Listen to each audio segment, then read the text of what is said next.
Great. Well, we've been thinking a lot about the big swap that we've seen already in Isaiah. But I wonder, what is the best swap that you've ever done?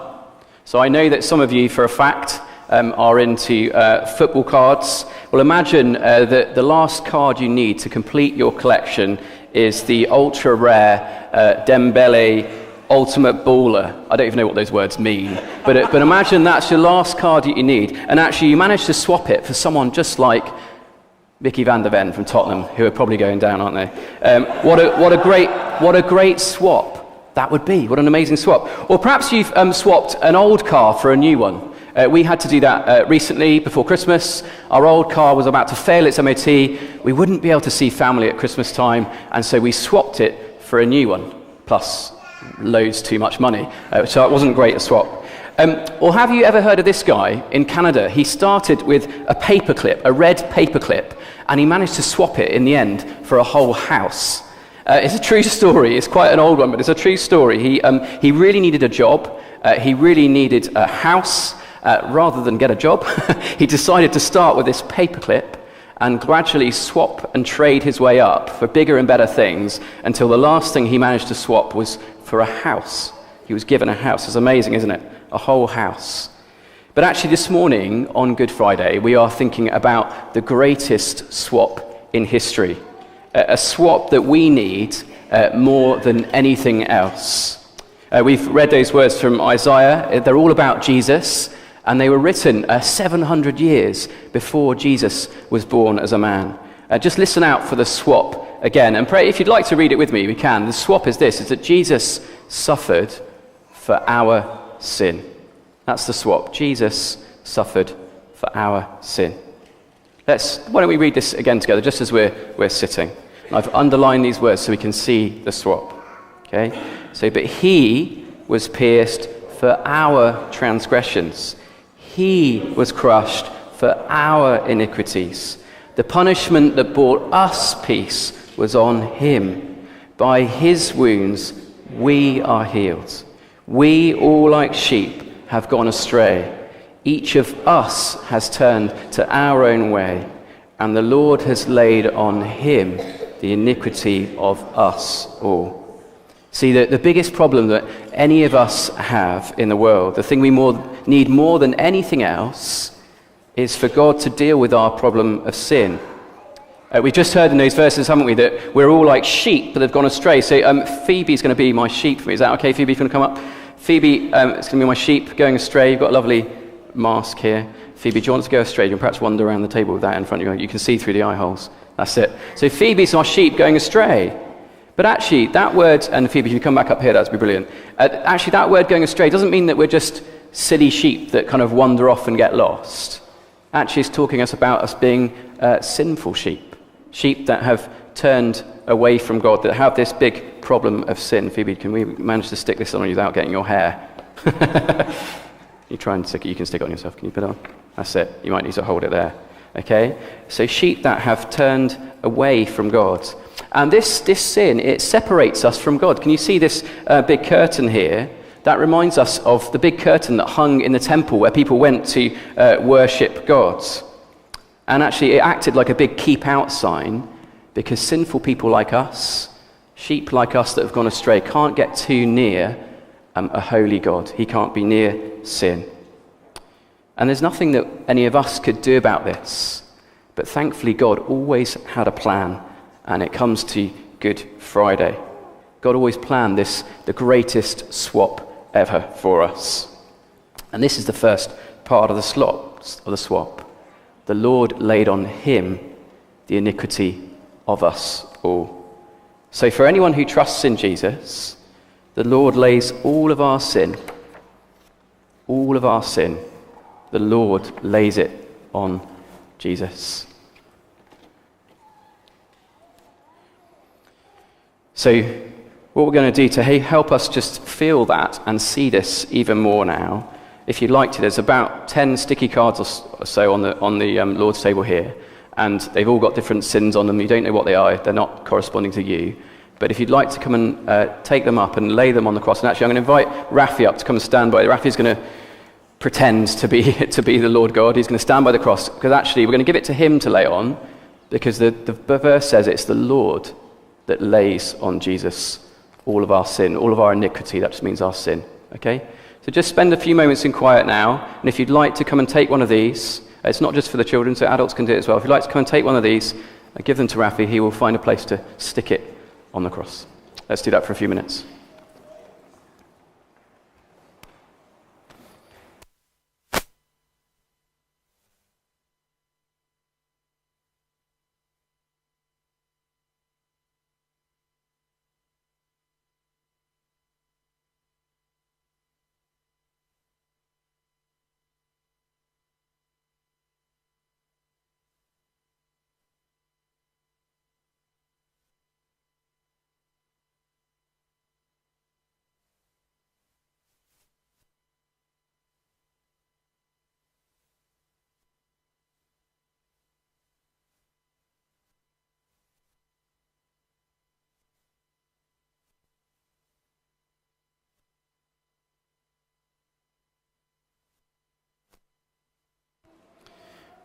So God himself lays all of our sin on Jesus.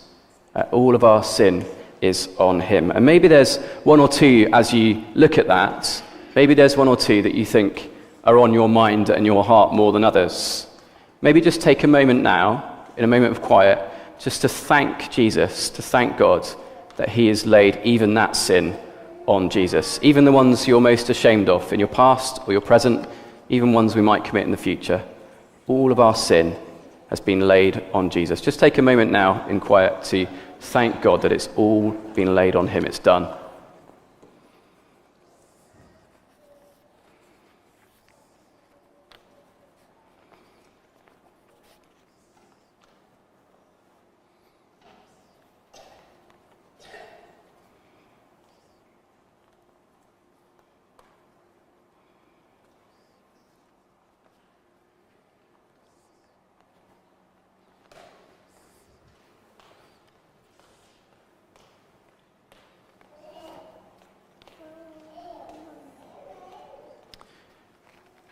Well, as we're thanking God for that, actually, the swap gets even better, doesn't it? Because Jesus doesn't just take all of our sin on himself.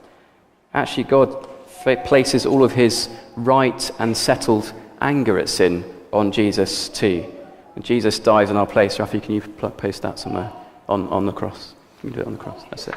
Anywhere you want to. That's it. You can cover up that. Okay. And actually, did you see what Jesus being punished in our place means for us? Again, shall we read this out together? Ready? The punishment that brought us peace was on him. So Jesus takes all of our sin and he's punished in our place. And so we have peace with God. Peace with God. So actually, I think we need Phoebe, our sheep, to come round the side of the curtain and be with Rafi at the cross. Be with God. Because actually we have peace with God. It's an amazing swap, isn't it? Now in our family, when there are some football card swaps, we tend to have a kind of 5-day cooling off period in case the swap has been particularly unfair, which sometimes it is. And in case the person wants to change their mind and swap back. But actually, do you know, with this swap, God will never change his mind. Jesus will never think, oh no, actually, your sin's too much. I don't like this swap anymore. Can we swap back? No, this swap is forever.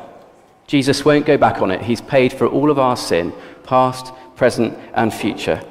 And because Jesus rose again, we can be friends with God forever. And actually, Jesus, he even gives us his righteousness. So Phoebe, you need this stuck on you because Jesus gives us his righteousness. We are seen as perfect by God. And this is the swap that we need more than anything else, even more than a new car or even more than a new house, even more than success, even more than security, and even more than health. I don't say that lightly. This is the swap we need more than anything else with Jesus to do this for us, and he has done it. Jesus suffered for our sin.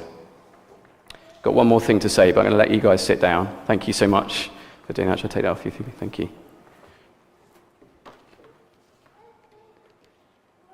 Just before we sing, though, we might think, especially on Good Friday, we might think, poor Jesus, having all of this done to him. It doesn't sound like a good swap for Jesus, does it? Did God the Father just kind of make Jesus do all of this? Well, just before we sing, we're just going to listen. I'm going to read these verses out again, just to see that the sinless Jesus silently dies on purpose. He does it on purpose. Jesus is in on this plan. He wants to do it for us. Let's listen to these verses again. He was oppressed and afflicted, yet he did not open his mouth. He was led like a lamb to the slaughter, and as a sheep before its shearers is silent, so he did not open his mouth. He was assigned a grave with the wicked and with the rich in his death, though he had done no violence, nor was any deceit in his mouth. Did you notice how silent Jesus was? Jesus is God. He could have stopped all of this at any moment. He could have opened his mouth and called down thousands upon thousands of angels to help him down from the cross, but he didn't. He stayed silent because Jesus wanted to go through with this for us, to die in our place. And even before that, Jesus stayed silent and refused to defend himself when there were so many false accusations against him. But he was completely innocent. He was sinless. Did you see that too? Did you hear that? Jesus had done no violence. He'd never hurt anybody. And no deceit was in his mouth. So Jesus always spoke the truth all the time. Imagine that. Can you even go 1 hour or even 1 day only saying what is kind, right, and true? I can't. But Jesus did all of the time. He was completely innocent, completely righteous and sinless. And yet he stayed silent so that he could die for us on the cross. He wanted to do this for us because he loves us. We're just going to have a moment of quiet and then we're going to sing again. Great, so we're going to have a think about that from Mark's Gospel. Just a reminder, I will probably need, is Rachel around to help? Yeah, if you can come up here, we might need a bit of help with putting clothes on people. And Ben and Rachel, remember you're on curtain duty as well at some point near the end. Great, we're going to need a few helpers. We're going to need a Jesus in a moment. So we're going to need a Barabbas, and we're going to need a Peter. So I'll be looking for volunteers in a moment, okay? Actually, should we do Peter and Jesus now? Have we got anyone? Yeah, do you want to go and come and be Peter? Yeah, you can come and be Peter. And Jesus. Ronnie, do you want to come and do that? Yeah. And then, Joseph, I saw your hand as well, so we might save you for Barabbas, if that's all right. Yeah. Okay. Brilliant. Okay, so, gosh, you're going to be here, all right? And you can put it on now, yeah. And then, Ronnie, you'll need to come this side over towards the cross.